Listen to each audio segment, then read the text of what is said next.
Vamos lá para mais um estudo de uma parábola, o joio e o trigo. Essa passagem se encontra em Mateus 13, do 24 ao 30. Propôs-lhe uma parábola dizendo: o reino dos céus é semelhante ao homem que semeia a boa semente no seu campo. Mas dormindo o homem, veio o seu inimigo e semeou o joio no meio do trigo. E retirou-se, e quando a erva cresceu e frutificou, apareceu também o joio. E os servos do pai de família, indo ter com ele, disseram-lhe: Senhor, não semeaste tu no teu campo boa semente? Porque tem então joio? E ele lhe disse: um inimigo é quem fez isso.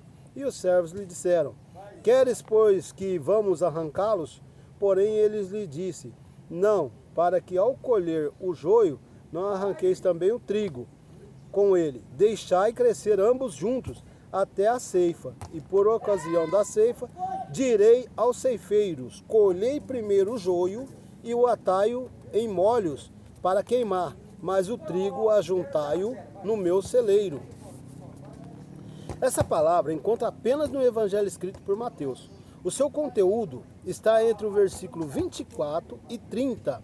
A sua explicação entre o versículo 36 e 43, essa é uma das três únicas parábolas que receberam uma interpretação detalhada pelo Senhor Jesus.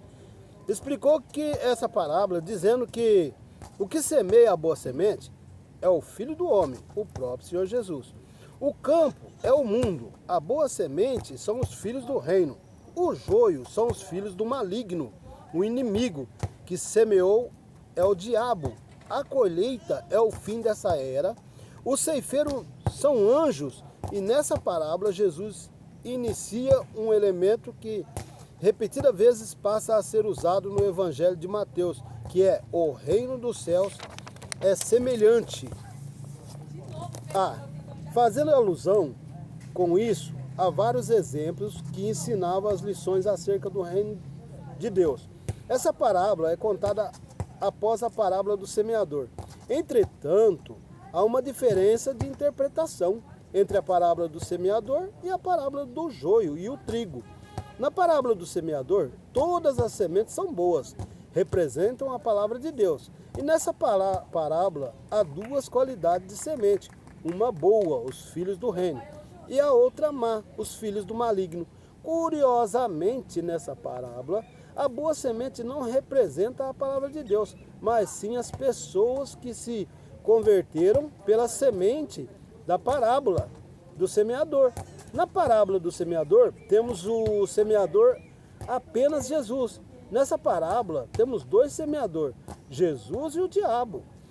Esse último, tendo visto o Senhor semeando boa semente, resolveu semear sementes más, ao passo que o primeiro semeador trabalhava de dia, o inimigo atuou de noite e semeou sementes de joio, o que são os filhos do maligno. As suas obras são feitas escondidas, porque eles desejam ocultar o que foi feito.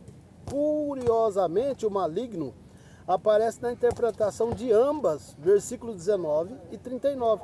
No entanto, ele é visto em papéis diferentes. Na primeira, ele arrebata a boa semente, enquanto que na segunda, ele é aquele que semeia o joio no meio do campo dos filhos do reino. O joio é uma erva daninha, chamada pela botânica de Lolium temuliotum. E é também chamado de cisânia ou trigo bastardo. Ele é comum na Palestina e cresce até quase 1 metro de altura, a mesma altura do trigo e da cevada. Em seu estágio inicial, não é possível diferenciá-lo do trigo. Somente quando a planta amadurece e a semente amadurece é que se pode ver a diferença. Essa semente não possui nenhum valor comercial. O seu sabor misturado na farinha de trigo torna a farinha amarga. E além disso, são sementes venenosas, que caso ingerida pode causar náuseas, convulsão e até morte. Entretanto, elas não podem ser arrancadas porque as suas raízes entrelaçam na raiz da outra planta por perto, inclusive nas do trigo. E ao puxar o joio, o trigo também seria arrancado. Somente quando a cabeça do grão aparece no trigo é que passa a não existir dúvida sobre a verdadeira identidade do joio, pois a semente do joio são escuras, enquanto que a de trigo produz grãos amarelados. Na Palestina, o trigo era semeado em novembro e dezembro, e a colheita era feita entre os meses de abril e maio. O texto grego sugere que houve uma distribuição completa de sementes de joio sobre o campo de trigo pelo inimigo. Atirar sementes de ervas daninhas no meio de uma plantação era uma forma comum que as pessoas más usavam para vingar-se de alguém que não gostava. Além de semear ervas daninhas, eles às vezes salgavam o campo, tudo na tentativa de atrapalhar a colheita. Caso o trigo e o joio fossem recolhidos juntos, ao se produzir a farinha, contendo o joio, certamente todo quanto se alimentasse dela seriam prejudicados. E diante disso, a credibilidade do proprietário da fazenda estaria em jogo. O diabo sempre tentou questionar no coração das pessoas a credibilidade de Deus. Os servos questionaram como havia surgido o joio no campo, se ali havia sido semeada apenas semente boa. A lei judaica proibia a mistura de sementes no campo. Levítico 19, verso 19. A razão da interrogação daquele servo é tão antiga quanto o surgimento do pecado no mundo. A resposta do Senhor da parábola foi: um inimigo é quem fez isso, versículo 28. Mesmo o inimigo semear pela noite, sabia que havia sido ele o autor dessa maldade. As obras do maligno sempre serão discernidas. Elas nunca serão semelhantes às obras de Deus.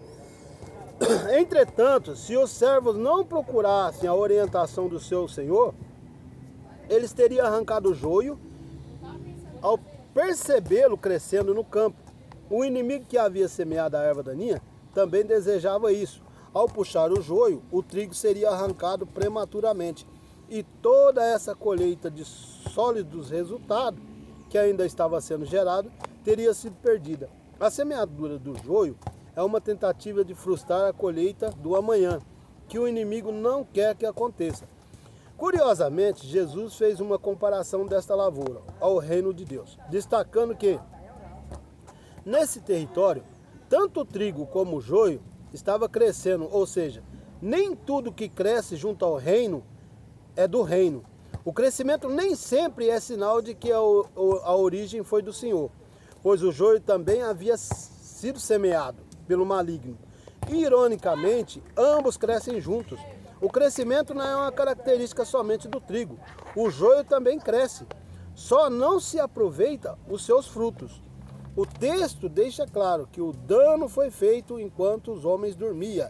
Essa expressão é sugestiva, ou seja, os homens não estavam atentos. Essa parábola está nos ensinando aqui uma grande verdade espiritual.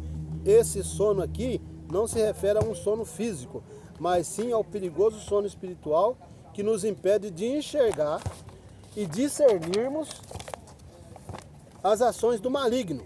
Se eles tivessem se conservado vigilantes, teriam percebido o inimigo se aproximando e teriam frustrado seus planos. Curiosamente, o Senhor da parábola não fez qualquer tentativa de resolver o problema durante o crescimento da safra. Ele resolveu esperar o momento da colheita. E no final, então, separar as espécies, guardar o trigo, queimar o joio. Nós lembramos como isso, que na dispensação da graça, o acerto de contas será no final. Vale a pena também destacar que Jesus estava revelando aqui a expansão da visão de Deus sobre a terra. O campo não era apenas a casa de Israel, era o mundo. Faz uma observação interessante sobre isso. O campo pertence ao Senhor. A parábola de Jesus, nesse campo, cresce o trigo e o joio. Ou seja, não importa onde o homem viva na terra, ele estará no território que pertence a Jesus. Sendo assim, o inimigo astutamente semeou um território que não era dele. Nesse mundo, o mal e o bem em sua essência, sempre existirão.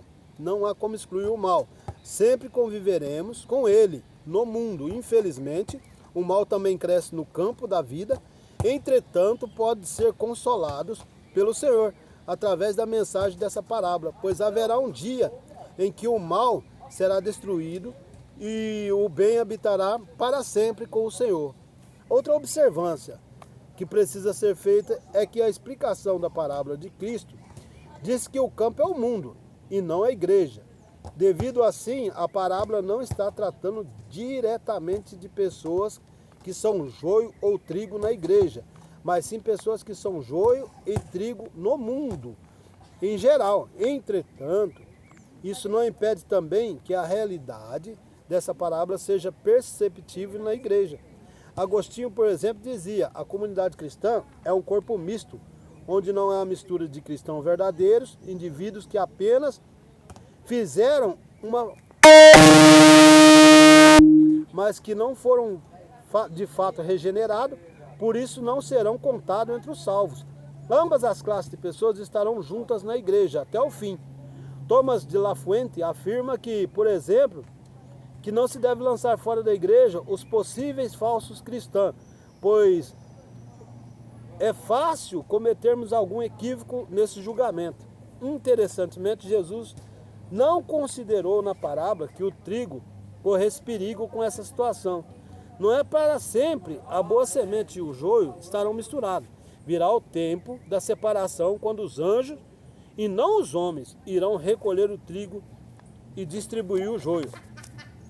Não haverá joio no celeiro, e nem muito menos trigo nas chamas do fogo eterno. Os justos irão seguir o seu curso natural, e no final Deus trará juízo sobre todos aqueles que são representados pelo joio. Jesus faz questão de enfatizar que ninguém pode querer assumir a tarefa de arrancar o joio. Esse poder pertence somente a Deus e será concedido aos anjos no final dos tempos. Cristo nunca comissionou tal tarefa a seus representantes terrenos. Isso também não quer dizer que a igreja não deve tomar nenhuma atitude disciplinar em relação àqueles cuja vida ou ensino revela o fruto do mal. A disciplina da igreja existe para moralizar a comunidade, aperfeiçoar seus membros, e não podemos nos esquecer que quando a disciplina particular da pessoa falhar, a disciplina eclesiástica da igreja deve ser exercida. Mas também precisamos entender que, apesar da possibilidade de disciplinar, a tarefa de arrancar não pertence a nós. Faz uma observação interessante Lawrence Richards em relação a isso. Nem sempre conseguimos ter certeza sobre quem tem a fé verdadeira e quem apenas aparenta ter fé. O mesmo que existimos certos em nossas considerações e nossos esforços para expulsar os falsos, pode ser semelhante a nossas atitudes de danificar o verdadeiro. A nossa função é amar indistintamente e permitir que os dois cresçam juntos. Deus é capaz de distinguir falso do verdadeiro e certamente fará isso no dia do juízo. Vale a pena ainda destacar que o destino foi dado primeiro ao joio.